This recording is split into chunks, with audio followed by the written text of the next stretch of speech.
నమస్తే, welcome to big story. Lok Sabha ఎన్నికల సమరం తుది దశకు చేరుకుంది. జూన్ 1న చివరి దశ పోలింగ్ జరగనుంది. ఆ రోజున పోలింగ్ జరిగే కీలక నియోజకవర్గాల్లో మోదీ పోటీ చేస్తున్న వారణాసి కూడా ఉంది. బీజేపీ అగ్రనేత ప్రధాని పోటీ చేస్తున్న నియోజకవర్గం కావడంతో ఇప్పుడు అందరి దృష్టి వారణాసిపైనే ఉందంటే అతిశయోక్తి కాదు. వారణాసి నుంచి మోదీ విజయంపై ఎవరికీ పెద్దగా సందేహాలు లేవు. ఎంత భారీ మెజారిటీతో ఆయన విజయం సాధిస్తారనేదే హాట్ టాపిక్ గా మారింది. ఈ నేపథ్యంలో ఇవాల్టి బిగ్ స్టోరీ ముచ్చటగా మూడోసారి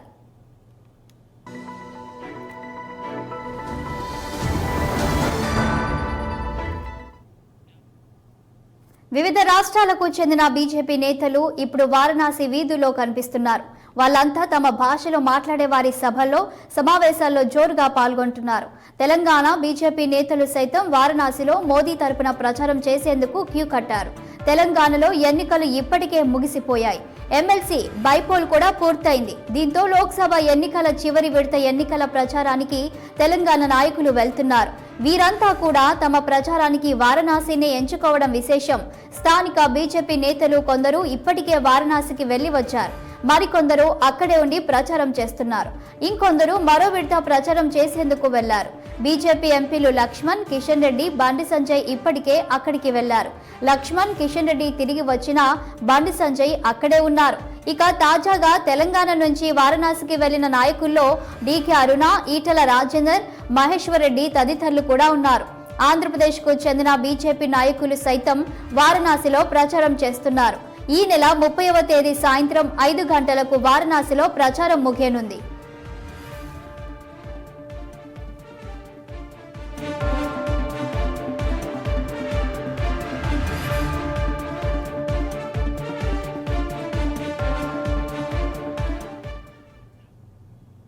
దేశంలో లోక్సభ ఎన్నికల రికార్డులు బద్దలయ్యే అవకాశాలు కనిపిస్తున్నాయి.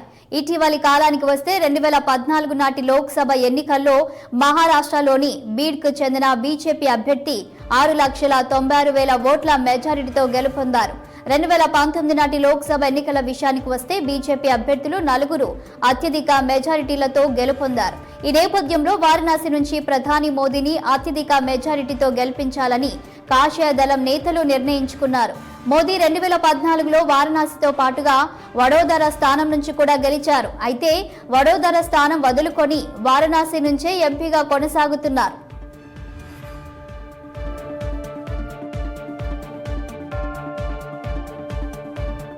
వారణాసిలో 2014 ఎన్నికల్లో మొత్తం పోలైన ఓట్లు 10,30,812. నరేంద్ర మోదీకి మొత్తం పోలైన ఓట్లలో 56.37% ఓట్లు వచ్చాయి. ఆయనకు పడ్డ ఓట్లు 5,81,022. ఆయన సమీప ప్రత్యర్థి ఆమ్ ఆద్మీ పార్టీ అధినేత కేజ్రీవాల్ కు వచ్చిన ఓట్లు 2,09,000 మాత్రమే. కాంగ్రెస్ అభ్యర్థి అజయ్ రాయ్ కి 75,600 ఓట్లు వచ్చాయి. స్వతంత్ర అభ్యర్థుల్లో ఒకరికి 60,000 ఓట్లు వస్తే మరొకరికి 45,000 ఓట్లు వచ్చాయి. ఆనాటి ఎన్నికల్లో మోదీ సాధించిన మెజారిటీ 3,71,000. అంతకుముందు ఎన్నికల్లో బీజేపీకి వచ్చిన ఓట్లతో పోలిస్తే 25% పైగా ఎక్కువ ఓట్లు వచ్చాయి.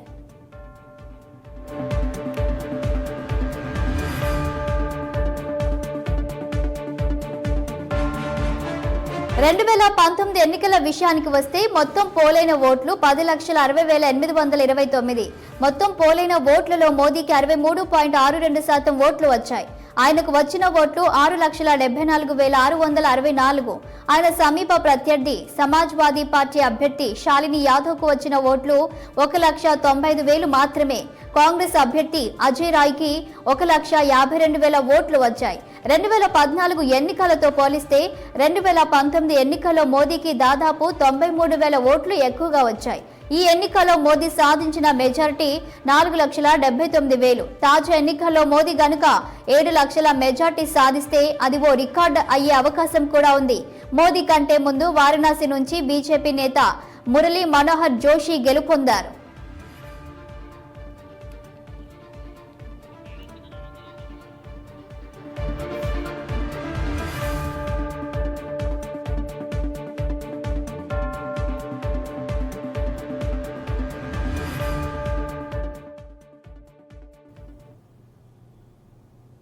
2024 ఎన్నికల విషయానికి వస్తే ప్రస్తుతం వారణాసి నుంచి 6 మంది అభ్యర్థులు మాత్రమే బరిలో మిగిలారు. బీజేపీ నుంచి ప్రధాని మోదీ పోటీ చేస్తున్నారు. కాంగ్రెస్ తరపున అజయ్ రాయ్ బరిలో ఉన్నారు. ఆయన ఈ స్థానం నుంచి ఇప్పటికే 3 సార్లు పోటీ చేసి ఓడిపోయారు. 3 సార్లు కూడా ఆయన 3వ స్థానంలో నిలిచారు. మొదటిసారిగా ఆయన 2009లో సమాజ్వాదీ పార్టీ తరపున పోటీ చేశారు. ఆ తర్వాత 2 సార్లు కాంగ్రెస్ నుంచి పోటీ చేశారు. ఇప్పుడు కూడా కాంగ్రెస్ నుంచే బరిలోకి దిగారు. ఇక బహుజన్ సమాజ్ పార్టీ నుంచి జమాల్ లారీ పోటీ చేస్తున్నారు. 1984 నుంచి కూడా ఆయన ఇక్కడ జరిగిన అసెంబ్లీ లోక్సభ ఎన్నికల్లో పోటీ చేస్తూనే ఉన్నారు. యుగ తులసి పార్టీ తరపున కొలిశెట్టి శివకుమార్ బరిలోకి దిగారు. ఆప్నా దల్ కమరావాది పార్టీ తరపున గగన్ ప్రకాష్ యాదవ్ పోటీ చేస్తున్నారు. వీళ్ళు కాకుండా మరో 2 స్వతంత్ర అభ్యర్థులుగా రంగంలోకి ఉన్నారు. 1991 నుంచి కూడా బీజేపీ వారణాసిలో 7 సార్లు విజయం సాధించింది. 2004లో మాత్రం ఇక్కడ కాంగ్రెస్ అభ్యర్థి గెలిచారు. ఆ తర్వాత ఇక్కడ బీజేపీ హవానే కొనసాగింది. ఇక్కడ బ్రాహ్మణులు, భూమిహర్లు, జైస్వాల్స్ అధిక సంఖ్యలో ఉన్నారు. ముస్లింలు, ఓబీసీలు కూడా గణనీయ సంఖ్యలో ఉన్నారు.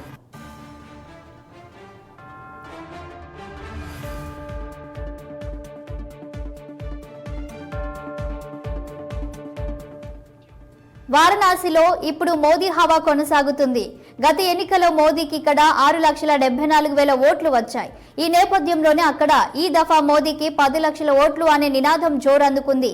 మోదీ నామినేషన్ సందర్భంగా అక్కడి ప్రజలు కనబర్చిన ఆదరణ చూస్తుంటే ముచ్చటగా 3సారి కూడా మోదీ భారీ విజయం ఖాయమేనని పార్టీ వర్గాలు అంటున్నాయి. మోదీ విజయం ఖాయమే అని స్పష్టమైన భారీ రికార్డు సాధించే ఉద్దేశంతో బీజేపీ నాయకులు ఇప్పుడు దేశంలోని వివిధ ప్రాంతాల నుంచి వారణాసి చేరుకున్నారు. అక్కడ తమ ప్రాంతాలకు చెందిన ఓటర్లతో వారు సమావేశాలు నిర్వహిస్తున్నారు.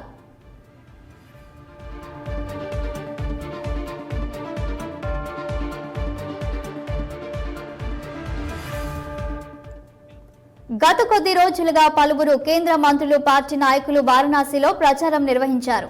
పార్టీ అధ్యక్షుడు నడ్డాతో పాటుగా కేంద్ర మంత్రులు Jaishankar, Piyush Goyal, Madhya Pradesh CM Mohan Yadav, UP deputy CM Brajesh Pathak, Keshav Maurya ఇక్కడ ప్రచారంలో పాల్గొన్నారు. విద్యార్థులు, వ్యాపారులు, కళాకారులు, వృత్తి కళాకారులు, మహిళలు ఇలా సమాజంలోని వివిధ వర్గాలతో వారు సమావేశాలు నిర్వహించారు. వారణాసిలో వివిధ రాష్ట్రాల ప్రజలు కూడా స్థిర నివాసం ఏర్పరచుకున్నారు. తమిళం, తెలుగు మొదలైన దక్షిణాది భాషలు మాట్లాడే వారు కూడా అధిక సంఖ్యలో ఉన్నారు. అందుకే ఆయా రాష్ట్రాల నాయకులు కూడా వారణాసిలో తమ ప్రచారం ఉధృతం చేశారు.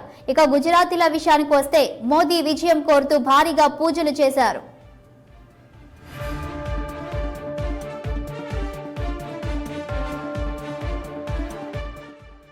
దేశ ప్రధాని స్వయంగా వారణాసి నుంచి పోటీ చేస్తున్నారనే భావన వారణాసి ప్రజలను ఇప్పటికే ఒక విధమైన ఉద్వేగానికి గురి చేస్తుంది. దానికి తోడుగా హిందూ మత రక్షకుడిగా, దేశ రక్షకుడిగా జరుగుతున్న ప్రచారాలు వారిని మరింతగా ప్రభావితం చేస్తున్నాయి. మోదీకి భారీ మెజారిటీ అందించడం ద్వారా వారణాసిని చరిత్ర పూటల్లో నిలబెట్టాలనే ఆకాంక్ష కూడా వారిని ఇప్పుడు వెంటాడుతుంది. అందుకే ఇప్పుడు అక్కడ 10 లక్షల మెజార్టీ అనేది ప్రజల నినాదంగా మారింది. ఈ విధంగా భారీ మెజార్టీ అందించడం ద్వారా వారణాసికి, దేశానికి మోదీ చేసిన సేవలకు ధన్యవాదాలు తెలిపినట్లవుతుందని పలువురు భావిస్తున్నారు. 2014లో జరిగిన ఎన్నికల్లో 42 మంది వారణాసి నుంచి పోటీ చేశారు.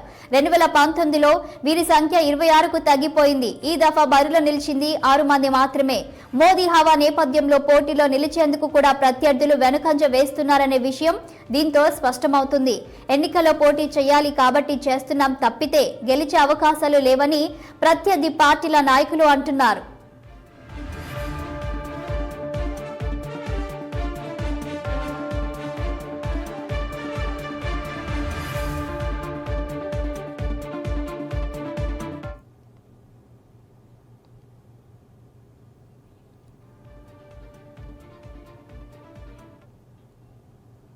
ఎన్నికల సందర్భంగా మే 14న మోదీ నామినేషన్ దాఖలు చేశారు. అందుకు ముందు రోజు ప్రధాని మోదీ వారణాసి ప్రోగ్రెస్ కార్డు వీడియోను కూడా విడుదల చేశారు. కాశీతో తన అనుబంధం ఓ అద్భుతమని మోదీ ఈ వీడియోలో చెప్పారు. గత 10 ఏళ్ల కాలంలో వారణాసి అభివృద్ధికి తాను తీసుకున్న చర్యలను మోదీ ఈ సందర్భంగా ప్రస్తావించారు. వారణాసితో తన అనుబంధాన్ని తల్లి కొడుకుల అనుబంధంగా అభివర్ణించారు. గత 10 ఏళ్లలో వారణాసి రూపురేఖలు పూర్తిగా మారిపోయాయి. వారణాసి కారిడార్ అనేది అత్యంత ప్రాధాన్యం సంతరించుకుంది. దేశంలో మరెన్నో ప్రాంతాల్లో ఈ తరహా కారిడార్ల ఏర్పాటుకు ఇది స్ఫూర్తినిచ్చేదిగా మారింది. హరిద్వార్లో కూడా ఈ తరహా కారిడార్ త్వరలోనే రూపుదిద్దుకోనుంది. अन्नपूर्णा ही चलाती है।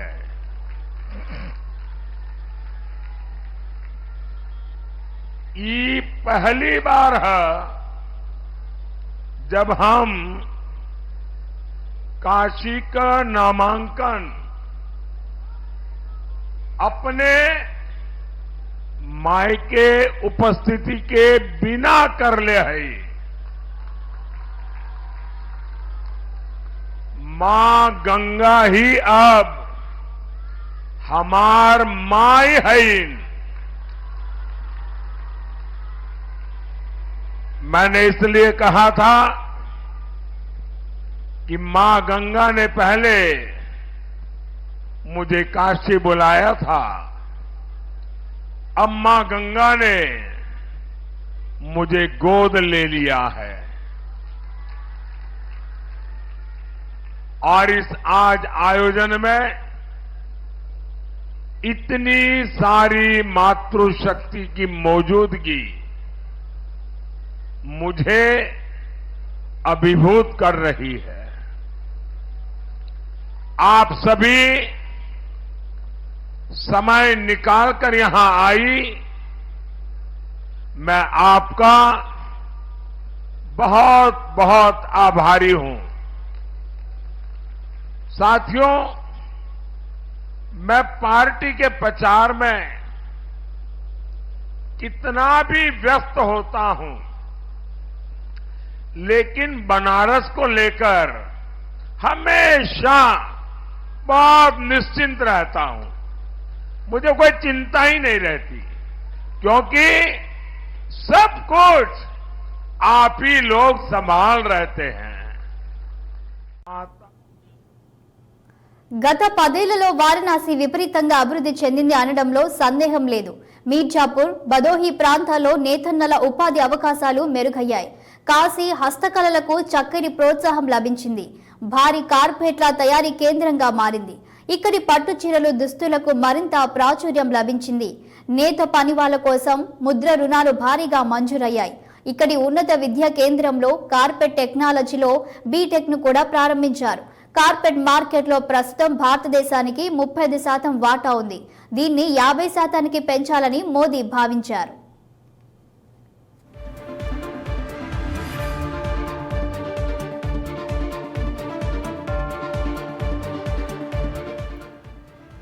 గత 5 ఏళ్లలో వారణాసికి 11,500 కోట్ల రూపాయల మేరకు టూరిజం పెట్టుబడులు వచ్చాయి. 13,000 కోట్ల రూపాయల మేరకు మౌలిక వసతుల ప్రాజెక్టులు వచ్చాయి. కాశీ అభివృద్ధి కోసం మోదీ ప్రత్యేకంగా 45,000 కోట్ల రూపాయలు మంజూరు చేశారు.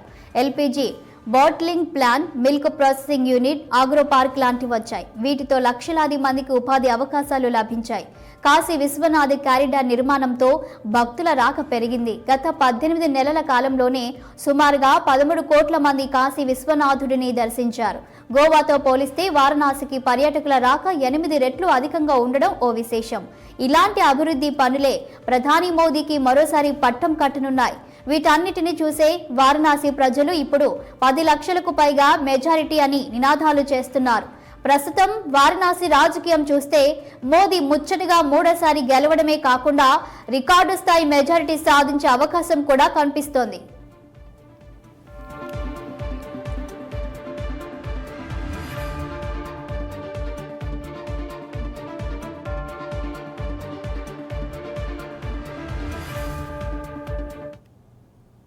ఇది వాల్టి బిగ్ స్టోరీ. మరో ఎపిసోడ్ లో మళ్ళీ కలుద్దాం. Keep watching 6 TV. సామాన్యుడి ఆరో ప్రాణం.